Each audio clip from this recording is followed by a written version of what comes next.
Is your nonprofit a table that's balancing on one leg? I know that I had that problem through many years in my 16 years of experience as being a nonprofit executive director, feeling like I had to rely upon one funding source for all of the things. And when that funding source was drying up, I was stuck. If your funding only comes from one or two sources, it's not a question of if things will collapse. The question is when. And a lot of that's out of your control. You see, nonprofits typically have three main streams of income. One is government contracts, another one private foundations, and another is individual donors. Here's the truth though. Recent studies show that 80% of the nonprofit revenue in the US is coming only from government contracts. What's the result? Financial instability. Government changes, policy changes, money runs out, things dry up.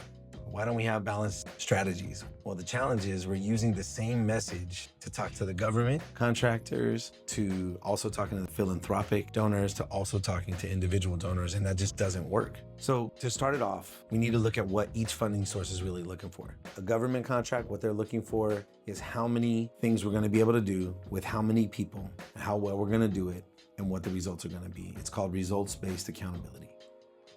That's what it's about when you're doing government contracts. Philanthropical organizations, they want to know what makes the most sense financially, the biggest bang for the buck, that's in direct alignment with their organization's mission. And then individual donors, well, all of us, what do we want? We just want to have our heartstrings plucked. We want to know that this thing that we're giving to is going to have impact and it matters to me.